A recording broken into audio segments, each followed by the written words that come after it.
Thank you all for this dynamic conversation and for the diverse perspectives on leadership that you brought to the table. Truly fascinating to watch so many interesting people, brilliant people engage on meaningful ideas on how to bring values into their work and into their lives. Thank you so much. Now, moving on to the next session, are you all as excited as I am to see the results of the poll? Well, I hope you are.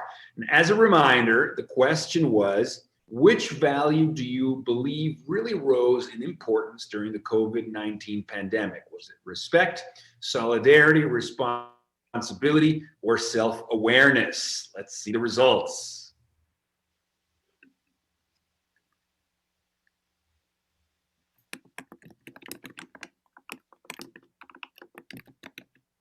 All right, so responsibility and self-awareness. These seem to be the values that rose in importance. For sure, I would say that for me, self-awareness was the biggest one. I had to really go inwards to manage my anxiety with all the uncertainty in the world. So thank you guys for sharing your thoughts on this. Truly fascinating. Now, in this hyper-connected and digitized world, it is sometimes difficult to draw a clear line between our analog identity, our embodied identity, and our digital identity. This next session is going to deep dive into the importance of data protection and individual integrity to navigate this digital era. So please join me in welcoming Bailey Richardson and Dr. Shaybal Roy.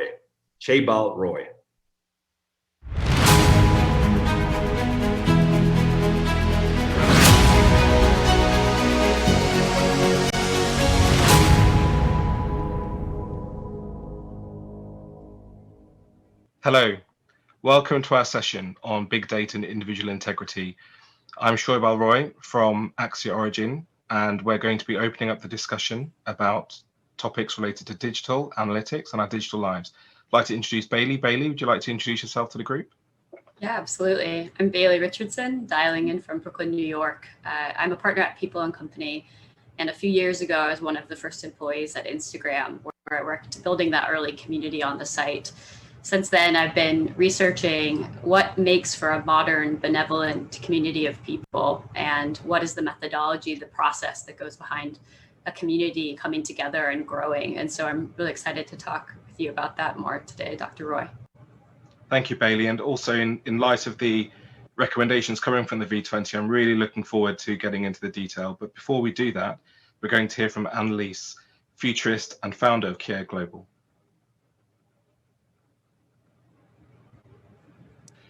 Thank you very much for having me. Well, there's so much to be said about the digital age, and for me very much it's about digital inclusion, but it's also about a profound new leadership model where leaders will say, I don't just want to be the best in the world, I also want to be the best for the world. And what we see, of course, is adoption of AI that is exponentially transforming virtually all areas of society. But it's also interesting to see that when we look at insights out there, that it is still not a priority for many C-suites to try to find out how technology can be used in their organization for good. Because first of all, let's say there's a lack of talent, there is a lack of a clear AI strategy, but also again, we don't have the sufficient infrastructure to kind of tap into the technology and the opportunities that its offering was. Now, when I look at case studies that really use technology and the future, where to look for inspiration for the future, I like to look at my own native Nordic countries, especially countries like Finland. I like to call sort of the Nordic the happiness laboratories because, again, when we look to Finland, it was the happiest nation in 2018, and it was also voted Europe's most digitally advanced country. And Finland is really the place to look for inspiration. 67% of Finns have basic or above basic digital skills. when we compare to only just 57% in the EU average. And they actually use technology for good. In Finland, it's a human right to have access to the internet. But every great leaders know that a organization that needs to be on the map, a honest, transparent organization, need really to adapt digital inclusion, because that holds the key to the future. Now, I believe that when we look for leaders that does it very well, I would like to look to the leader of LinkedIn, because Reid Hoffman once said, he says that a leader's job is not to put greatness into people, but to foster an environment that can bring greatness out in people. So when you use technology and you use it for good, you include people. It's not them and us. And this is a model where we move from, you know, me to we culture. It is about the marriage of the heart and the head. And really, this is what I call whole brain thinking. And that's key to understand the future and navigate the complex landscape we are in right now. Thank you. Thank you, Annelies. That was fascinating strategic framing. And we're going to jump now into the discussion. We're going to attempt to collide our respective experiences on online community. And so, Bailey, it'd be great for you to tackle this big open question, which is, when you look back to your experiences building online community, how do you make the link to what it means to be values driven and the efforts of the V20? Yeah, it's a big question. And when I was listening to Annelies, I think it helped hearing her say the transition from an I perspective to a we perspective. In the earliest days of my experience being one of the first employees at Instagram and building that small app into a community that eventually would spread to so many other people, what really stood out to me was our team felt like we were building with the people, using Instagram instead of for them or at them. And I felt like maybe the moment when some of the soul of Instagram started to fade, and some of the sense of people contributing in a meaningful way to this platform to shape it intentionally started to lose its sense of tension, that engagement lost its tension. I think was when Instagram transitioned into really feeling like it was building for people. We became a business with sort of business-oriented strategies and goals that were about what the business gets from its users, instead of this bigger purpose of spreading creativity and inspiring one another. But when you have a value that's above your own organization or above your own short-term goals, that's when lots and lots of people can start to go from passive to active in contributing towards that value or contributing towards that world that you want to create. But when your goals or your North Star is one-sided or perhaps selfish, a lot of people just become passive or lean out. And I saw that at a huge scale on the internet with a company and its users. And I've seen it over and over again in all these different communities I've studied, from run clubs to fan clubs over the last 4 years. If you can have a North Star that everybody is swimming towards, more people can contribute in small ways and big and have a larger impact. I find that so useful when you make the direct comparison with the efforts of the V20 to come up with these recommendations for the G20 nations to take on board to become more values driven in their policy development. One of the observations I've made over the years with digital and analytics related to culture and values is that sometimes it can feel quite intangible for leaders. And it's not until the analysis of culture and values is aligned with something like profitability or performance, it's not until that moment that some senior leaders, they don't really grip against it. How do you feel about that potential tension? Because it sounded from your experience that it's in those moments when the essence of the community starts to degrade. Yeah. What sort of guidance could you offer V20 delegates to think about that? Is it a trade-off or a balance point, perhaps? And how do you know it's happening? How did you know it was happening in your personal experience. Yeah. Yeah, one of the really nice pieces of guidance that I took from a friend of mine who's a professor in the philosophy of business. I asked him how he approaches these kinds of conversations with business leaders, just around how do you get people to lead ethical, moral businesses? And I asked him if it was in the data, is there a way to prove that those businesses are more beneficial? And he said that he tells his students that you can choose to build a business any way that you want to. It's a personal decision. And you don't have to just march straight towards maximum profit.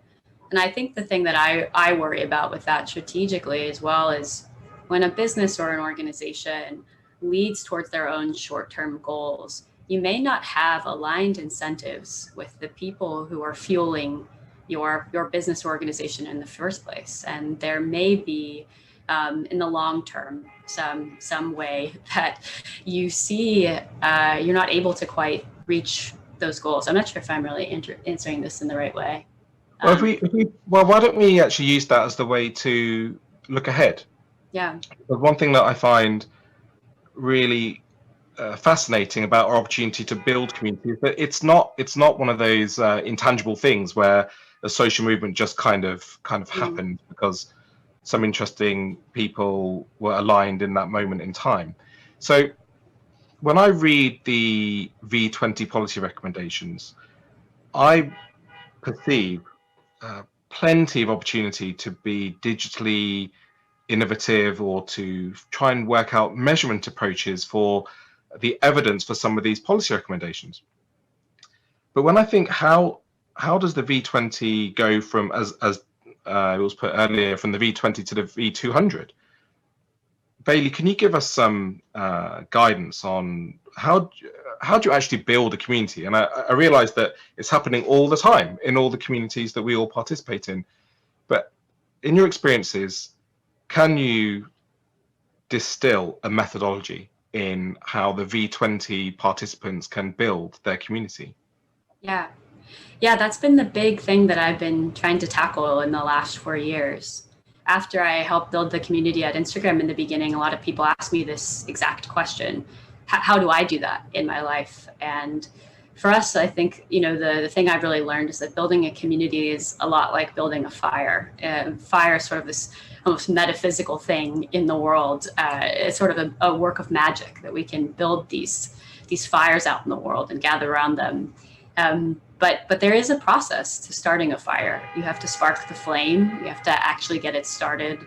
And then you have to soak the flame. You have to give it fuel. And if you want it to spread, you, as we say, pass the torch.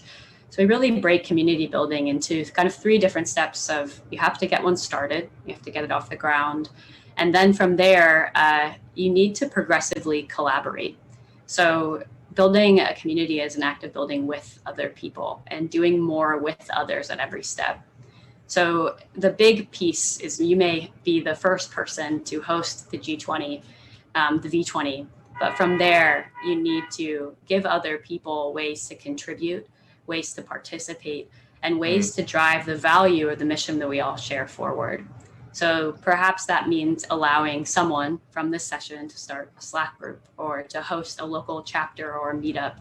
But a community doesn't orient around a very top-down structure of one person designing every interaction for everyone. It forms around giving people a sandbox, giving people a space that they can come in and create their own little investment towards a shared value or a shared mission.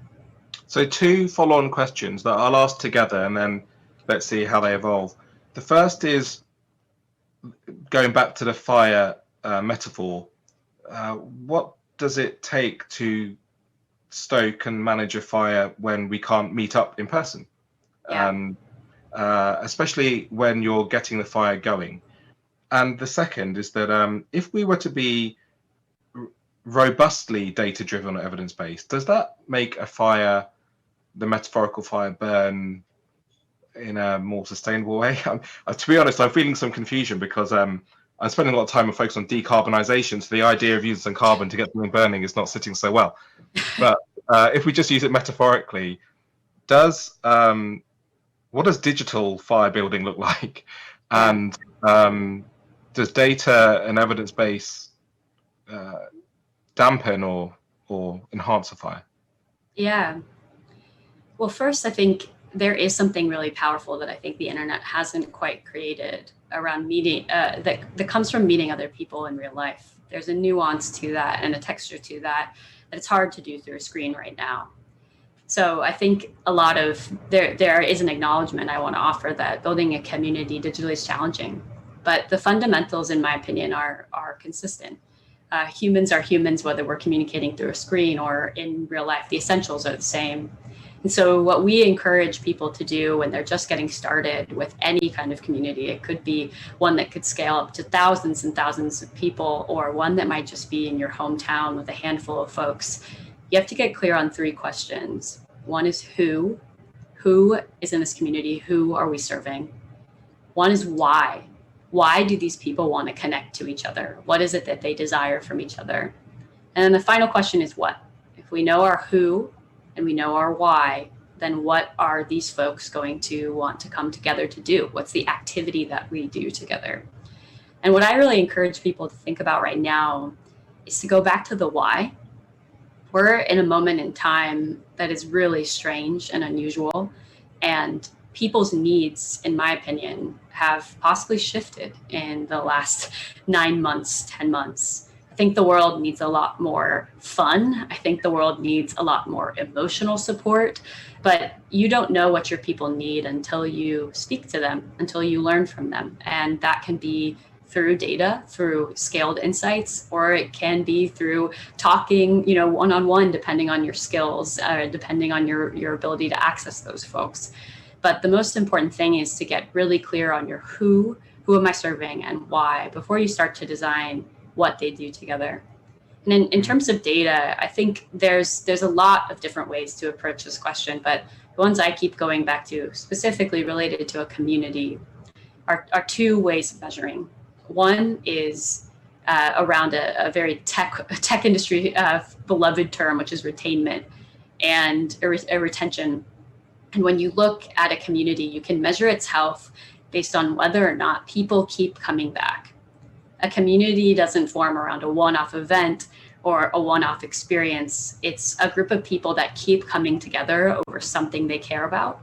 So if you don't see people continue to come back, if they don't come back to gather with each other more than once, then you have an issue with the health of your community.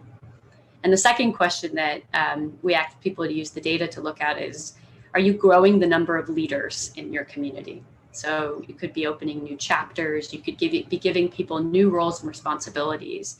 But if you want the community to stay vibrant over the long term, or to even expand, you want to grow the number of people who have a sense of ownership, who have a sense of leadership in the community, and it could be a small role. And those principles are absolutely true when we ran a business, a community that was a platform at Instagram, but it also extends all the way to activist chapter models. And I really believe also internally in organizations, there's 2 questions of, do our people keep coming back to these activities we do together that are around community building or around a purpose? And are we growing the number of leaders who are driving towards this goal?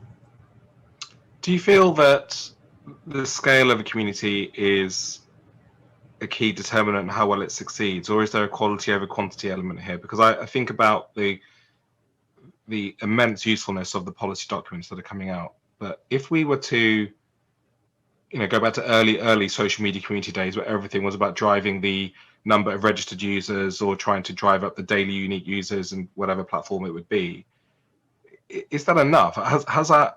Can we be more sophisticated than that? Is that something that we can take from this last period where the tech norm has been to drive usage, drive revenues, and now with community activism and people being more aware of their data, there is a reaction to it. And I'm fond of the evidence base about how what do the public really feel most put off by when it comes to tech companies using their data. And I always find it fascinating that it's location, it's knowing where I am right now and what you might do to try and make money from me whilst I'm in that physical location.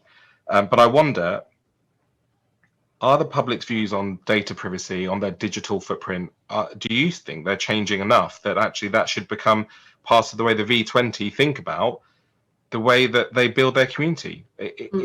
Is it potentially an exploitation of data to try and work out how to target where to take a V20 recommendation for a specific purpose? Or is that the whole point of being able to have specific recommendations? Do you have any views on that sort of ethical boundary or that balance point of what tips could you give for colleagues thinking about how to take this forward? Yeah. Well, I think first off, in the beginning of your question, you mentioned where is data insufficient and where is it sufficient? What does it reveal? What does it not? I think one of the big reasons I'm doing this work is that I believe that people who care are more powerful than people who do not. And a community versus an audience or a passive user base or a passive citizenship, to me, you become a community when you have a shared purpose and you actively contribute to it. A passive group of people is not a community. And I've seen that for myself with Instagram, the way that it grew, but I've seen it over and over and over again, which is that a community is powerful when the people who are a part of it are passionate, so much so that they lean in. And so I'm really curious about, I think, this retention metric is an interesting one because it shows you most likely care if you keep showing up. But I'm most interested in finding passionate people and also figuring out how to create a purpose, create a set of values that pulls people who actively care into any kind of work, because those folks do so much more than people who don't. And in terms of the data policy question and how to get people engaged or involved or how to approach that question, I'm not sure that I'm, the leading expert on that, but I do think that this is an issue that we need more than just senior folks who are academically engaged in the topic. We need more than that group of people to actually exert pressure and exert points of view on these tech companies. We need folks to kind of in everyday language and experience communicate that those spaces don't feel good to them. And to me, it's less about from the everyday person's perspective, this question of policy and of data and of big companies. And the thing that I care most about is, do those people feel good in those spaces? If we create spaces that are oriented around folks coming back over and over again, being addicted, giving up more data, getting locked in, my big concern is, does that make people feel good? And if I'm a person that doesn't feel good in those spaces, is there anywhere that I can express that or act on that? And so I think the data policy question at a senior level is something that other folks out in the world have probably stronger points of view on than me. But my big topic and my big point of communication is, if a platform, if a space doesn't make you feel good, you don't need to be a part of it. And that in and of itself exerts pressure and exerts force on those systems. And if we can put our time and energy in other places, then we can help those places grow. I really like that point. It really gives a nuanced take on what it takes to participate in community, and also hopefully will give some guidance to V20 delegates about how to develop their discussions in their community. So Bailey, thank you so much for making time for us and developing the discussion topics. Really appreciate it. And I really hope you found this useful. Thank you, everyone. Thank you.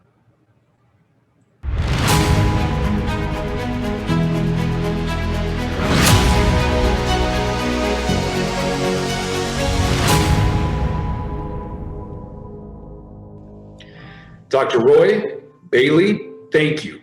Thank you for helping us answer the difficult question of, should tech shape our values, or should our values shape our tech? A very important question. I've always felt that technology is a double-edged sword, from the origin of human language, which could be used to encode human knowledge or to spread hate speech, to when humans first harnessed fire. We could cook with the technology of fire, but we could also burn the village next door with the technology of fire. So it begs the question again, we must make sure, or ask ourselves rather, does our value system shape how we use our technology, or do our technologies inform our value systems? Very compelling. Now, if there is one important thing that I was taught from today's conversations as well, and it is that we have only one life and we must learn to live it through shared prosperity. This is crucial. Individual happiness as well, and fulfillment. Our next session is going to focus on how placing values at the heart of the policy conversations and visions can help individuals achieve this aspiration. So please join me in welcoming Mandeep Rai and her panel.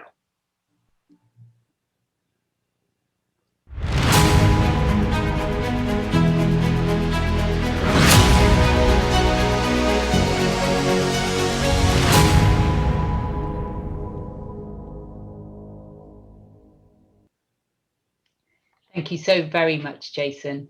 That was a wonderful introduction, and this indeed will be a wonderful panel, because who doesn't want a better life?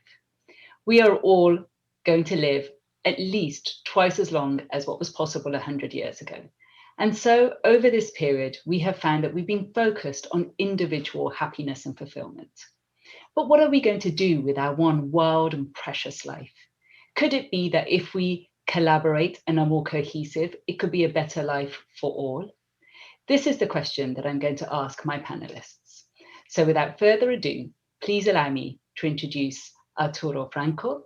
He's the Vice President Research of Data and Insight for MasterCard Center for Inclusive Growth from Mexico. We have Penny Law, the founder of the Social Innovation Park based in Singapore. And if you haven't been there, I suggest you do. And then we have Stefano Petti, the partner of Aspirations in Italy, and to whom this V20, into whose hands this will soon be bestowed. So this is indeed an important conversation. I am Dr. Mandeep Rai, and the author of The Values Compass. And I look at where should our compass be pointing? And with this incredible panel, we'll be pointing it in a direction so that we can all benefit, look after each other, and have a better life together.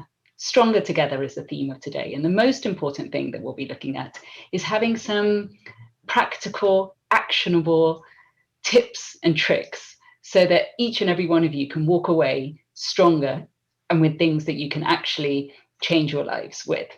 So that's not too tall of an order, is it? Stefano, if I could start with you. Could you share with us, is it possible, and how could values in fact change our quality of life for the better? Well, thank you, Mandeep, for that question. Well, whether we are aware or not of what are the values that we live by, I think that as individuals, organizations, communities, or countries, our values determine to a great extent our life experience, in fact. So personal values like fairness or achievement can guide very different approaches to life. Now, imagine living in a country where the predominant culture around you is represented by values like corruption, clientelism, bureaucracy, violence, discrimination, and pollution. How is this going to influence your overall life experience and your ability to be happy and fulfilled? Imagine now to be in a country characterized by justice, openness, human rights, environmental awareness, and care. How would that different cultural setup impact on your life experience and on your possibility to be happy and fulfilled? Now, the interesting thing is that these were not random examples. The first list of values that I shared is what a representative sample of Italians, sadly enough, see in the current culture of our country. And the second list speaks to the type of culture they would like to see in Italy, according to a national culture survey completed this year. So there should be no doubt that the value-driven approach can dramatically improve our lives and our world. I guess that the key question then is, how can we make that happen? And I'll be happy to share a thought on that later in the conversation. Thank you. Keeping us on tenterhooks. That's fair enough. Now, if I can move the mic over to Arturo, who tomorrow will be announcing a Build for All report that he, with MasterCard, the Center of Inclusion, and BCG Foundation have created together. Could you share what this is all about, Arturo? Yeah, thank you very much, Mandeep. So when the global pandemic started back in March, we knew already that two things were bound to happen. The first, which was very clear from the beginning, was that the economic shock that we were about to experience was going to be bigger. It was going to have a bigger impact in those whose economic and financial security was already at risk. Low-wage service workers, small businesses, particularly those that have not digitized, micro merchants in the developing world. So this crisis was going to lay bare once again some of the weaknesses of our economic systems. The second thing was that even in a terrible year, there was actually a silver lining here. This year gave us the opportunity to ask deeper and more structural questions about our economy. You see, when the world is growing, when we're at full employment, when the stock market seems to be at its peak, no one really wants to change many things. And that's why they say, don't waste a good crisis. So this initiative that we launched with the BCG Foundation was to ask leaders from very different fields, from Nobel Prize winning economists to heads of international organizations to community leaders on the ground, how can we build a truly inclusive economy? And as you said, we're launching the report tomorrow. It's called Built for All. And what's interesting about this collective exercise is that in many of the conversations with these global experts, we touched on some of the fundamental principles, some would call values, that lie behind our economy. How we built an economy that was made for growth, but sometimes at the expense of things like equity, or an economy that was made for efficiency, but not for resilience. How we were, pushing for an economy that created tons and tons of jobs, but sometimes, again, at the expense of human dignity. And so when you start putting all of these ideas together, I think the really, really interesting question becomes, why can't we have both? Why can't we have prosperity, but also opportunity? Why can't we have economic progress, but also long-term sustainability? And I think at the bottom of all of this lies this idea that if we start from a new shared set of principles and values, we can actually change the frame by which we think and design and build our global economy. That's fair. So we have to almost convince. Do we need to convince, I wonder? Or have we already done that and we have to be top down? This is what I would ask Penny. Do we have to convince our society that we can, if we change our values, we will have a better outcome? But yet in Singapore, I think you've already been quite active in terms of the values you've decided you'll walk with, and how have you walked with them? Penny Law. Indeed, Mandeep.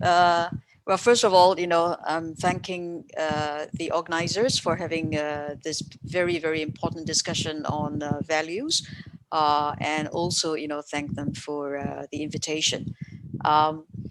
In the case of Singapore, where I have been a member of parliament, elected member for about 15 years, I've seen firsthand how this entire idea of values and shared values have been crafted, recrafted, and of course, reminded time and again. The very first set of value that we had was in fact engraved on our flag, where the Singapore flag is comprised of 5 stars, 1 crescent moon, a red and a white.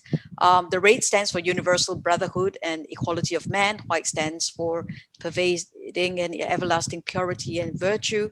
The crescent moon, represents a young nation on the rise. And the 5 stars depict Singapore's ideals of democracy, peace, progress, justice, and equality. And it was based on this that, we begin to build, the nation itself, from, nothing to one, where I think in the earlier session, they talk about, the passion that the community has towards these values will determine the strength of the community. So because we rise from nowhere, and, these value system gave us a particular direction to focus our attention and all our effort on nation building, it allowed us to develop into, the kind of society that we have today. And the kind of society that we have today is very much, reviewed. So they're not just the values are not just cast in stone, but they're reviewed, from time to time. And in 1991 itself, 5 shared values was again, discussed widely with all of the citizens, and then they were adopted. And the 5 shared values were nation before community, community and society above self. Let me say that again. So it's nation before community and society above self, family as a basic unit of society, community support and respect for the individual, consensus, not conflict, and of course, in multiracial Singapore, it's racial and religious harmony.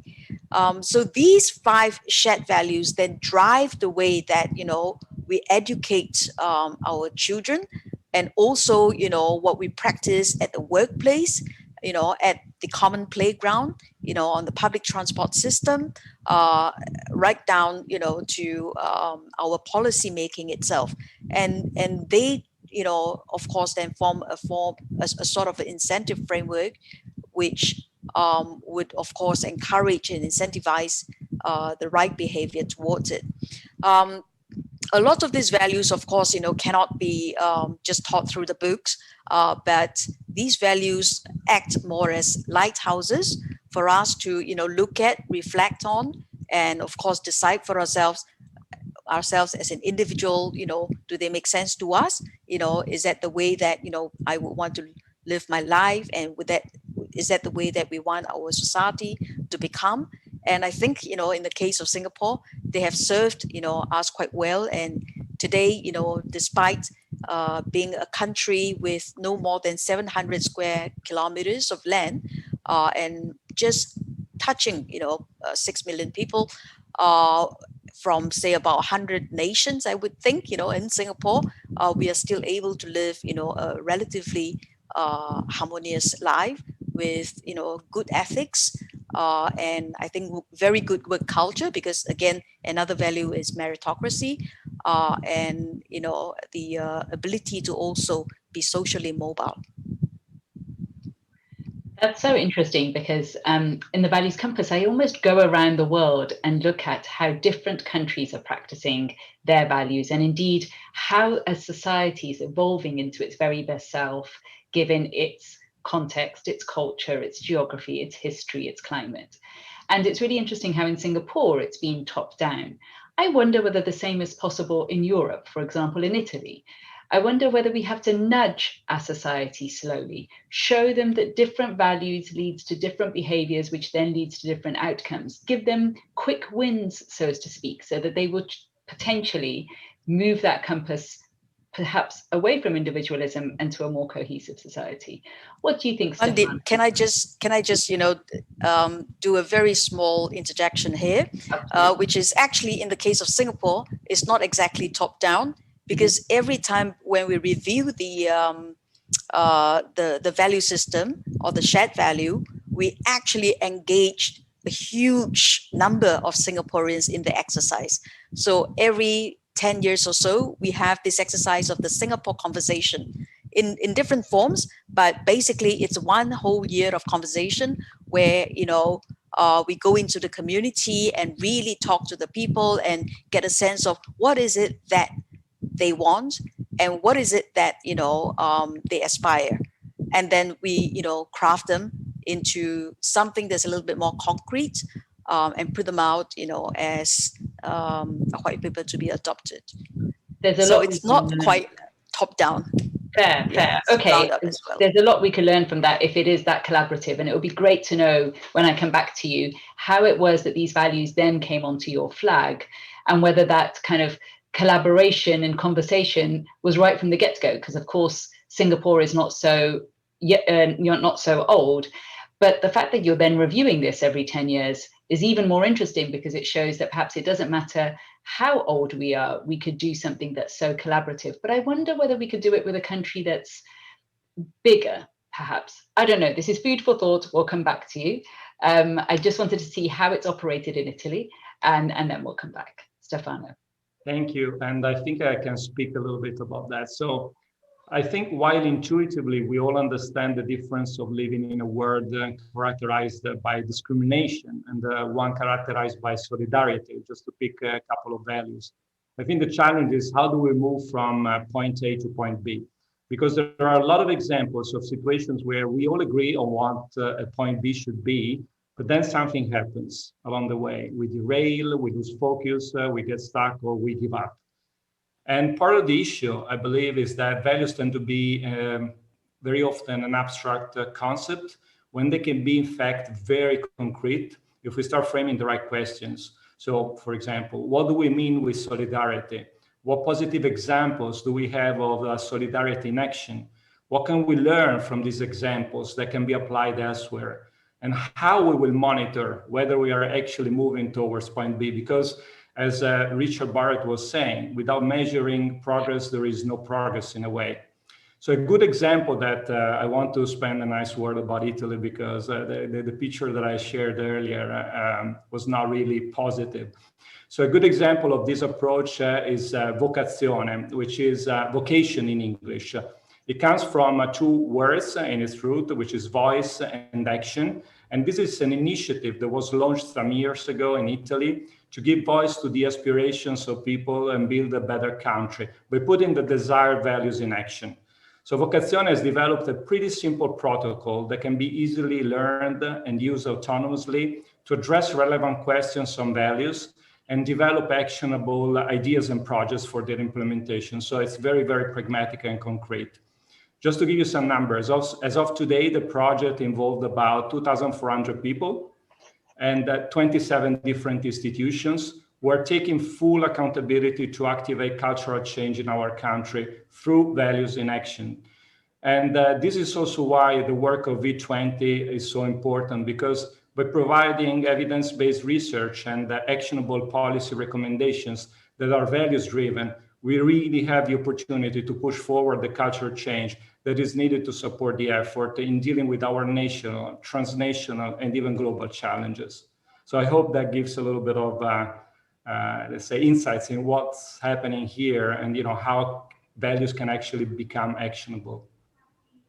Yes, I think the word actionable is so important. And it's interesting how whether we do it at a national level or a corporate level or an educational level, that if we're not learning, iterative learning each time, then there's no meeting of minds. So with that, I want to go to Arturo and talk about an initiative that's actually happened at a corporate level and how, similar to what Penny was saying, it's been extremely collaborative.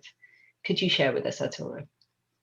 Yeah, very happy to share. I think Stefano's point is right. When an organization or a country like Singapore goes from just having the values stuck on some wall, to actually questioning them, talking about them, living them, I think that's where you actually can get the change. I feel very lucky to work for a company, MasterCard, where values are actually part of the daily conversation. We have corporate values like trust, integrity, partnership, but we're also a company that's out there saying, that we need inclusive growth, that we need, to be building a more connected world where people have equal access to a better life. And so it's in bringing those values to life, to action, I think that you bring people with you. 5 years ago, just to because MasterCard is the example that I know, the company made a commitment to bring 500 million excluded individuals into the economy, into the digital economy through financial inclusion. This year, we hit the goal, and we're doubling down again on the original commitment, taking everything we learned and trying to reach another 500 million people by the year 2025. So that's a total of 1 billion people. That's 1 in 8 human beings. And the driving value behind that is inclusion, right? We talked about it in the last panel, the idea that everyone belongs and everyone should have a chance. Over the summer, to Stefano's point about solidarity, our company vowed to invest $500 million to help close the racial wealth and opportunity gap for Black communities across the United States. again, solidarity, a value, the idea that we're all bound up together. And so when our CEO talks about decency and the importance of decency in the workplace, when we talk about inclusion, when we talk about solidarity, this is our organization, as many corporations are trying to do, trying to live up to values that actually help solve some of the biggest global challenges. And just to finish, I mean, the very clear challenge that we have in front of us this year, other than climate change, is the challenge I discussed before, reimagining how our global economy can support not just growth and GDP, but the flourishing of people and our planet. And so if you're a corporation out there, if you're an organization, or if you're a country like Singapore, trying to show that you care more about people and than the bottom line, and that you are committed to your community, that's a very clear call to action to try to come together with other sectors with the right values to make our economy work better. So the report tomorrow, is a blueprint for that. I'm happy to share more, but hopefully that's the start of a very different conversation about how our economy works. Thank you all. I wish we had longer because I want to go back to Penny and explore this further, and then back to each of you because there have been such concrete examples. But I have to say, I feel that the essence of this is mindful leadership, and each and every one of, whether we're talking about nations or whether we're talking about corporations, it seems like this collaborative approach and getting everyone involved and not leaving anyone behind and everyone's voice being heard is indeed then leading to fantastic action. So thank you so much for sharing, and I look forward to seeing this action in practice in more places, in more countries and in more companies. Thank you for having us.